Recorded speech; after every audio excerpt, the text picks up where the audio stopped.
Hello and welcome. I'm Annette Reeder from thebiblicalnutritionist.com, and today we're going to talk about humility. Do you really know what it is? And can you recognize when you have fake humility? It's a tough one today, but it's going to hit the mark. So stay tuned and let's talk about this.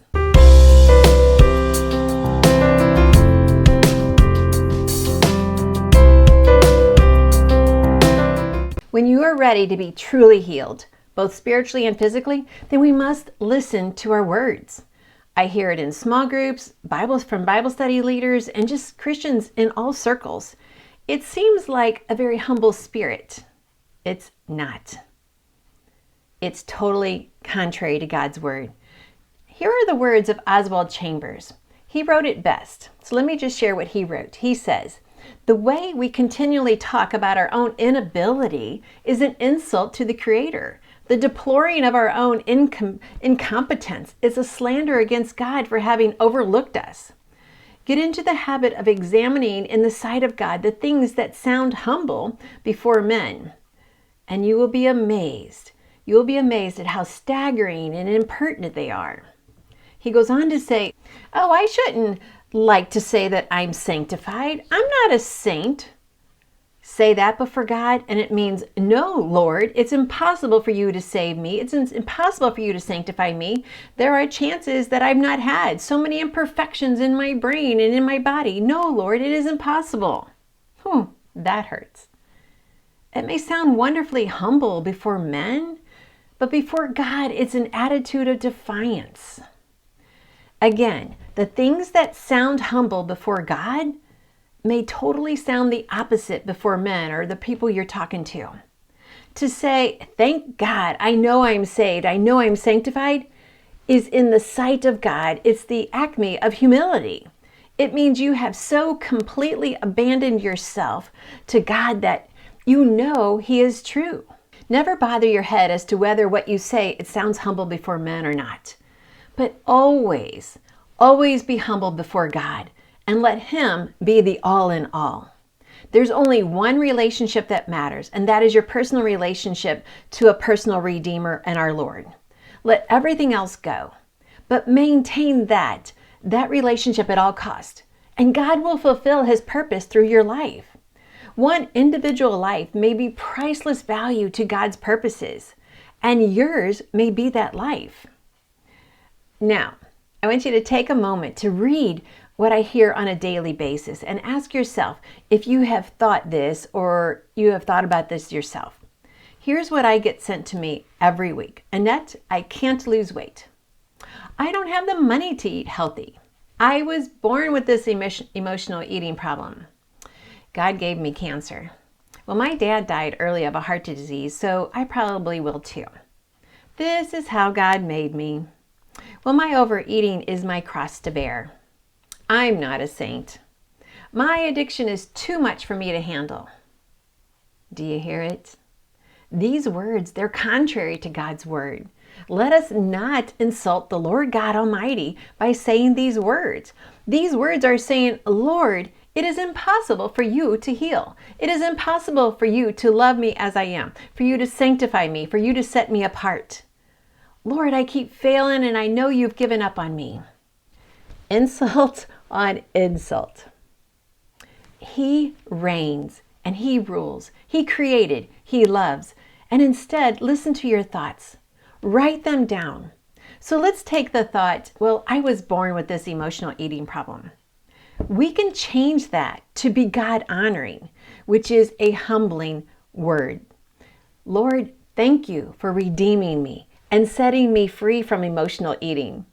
The emotional eating is not from you, nor it is the way that you created me. It's not what my body is supposed to do. And I have been running away like Jonah, and now I want to serve you. Therefore, I praise you, O God, for deliverance from this and for your love.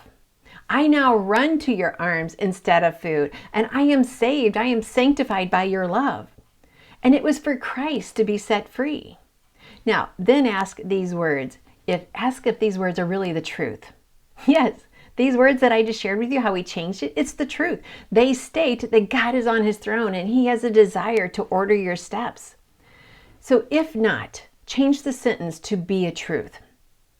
Do you want healing? Seek the healer. Do you want peace in your heart? Seek the only one who gives peace. Our words matter. Thoughts make a difference, and you're worth it. You are a saint according to Scripture, not according to me. You are loved according to Scripture. You are a royal priesthood if you have Christ in your heart. That's according to Scripture. We are to humble ourselves before the Lord and let our words confirm the humbleness is truly God-honoring.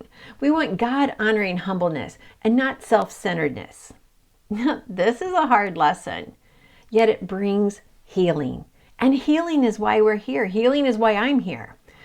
Our food, it changes the chemistry in our body, yet our thoughts and our prayers can change the chemistry faster.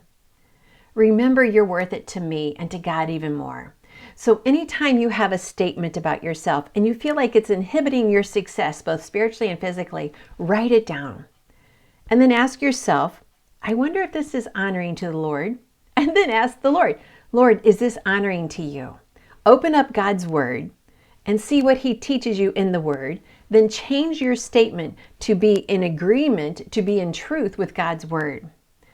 Pride is where we try to act humble before man. Peace is where we act humble before the Lord. Who are we to please man? It is never going to happen. Who are we to please God? It can happen every day. So ask yourself, am I being humble before man, which is really kind of puffing up, even though we're kind of like this, or am I being humble before the Lord? Lord, you are the everything in my life. I hope you take this to heart and really let these words sink in. Because people come to me because this is a position God has put me in, and they're asking questions. Yet the healing begins when we connect the spiritual and the physical. You cannot isolate the two for complete healing. We talk about this every week in the inner circle. We address it in the inner circle, and we help you through every scripture that we bring to the table to help you to recognize how you are so uniquely built. You are so uniquely created.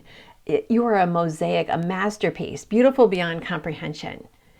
And what God has in store for you is greater than anything you can ever imagine.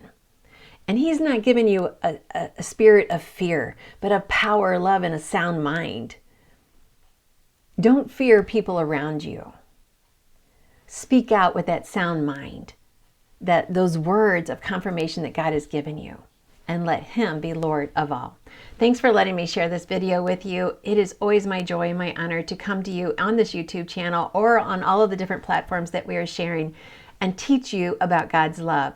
He wants to have a relationship with you that is real and personal. So I pray that you connect with him. Please go to our website, thebiblicalnutritionist.com, click on spiritual growth, and you can start there and learn everything about how to grow spiritually. And then click on physical health, and you can learn all of the steps to gain your physical health. And eventually we'll have mental health. You can click on that and get started with how to transform your mind. Always my joy again to serve you. Thanks for watching.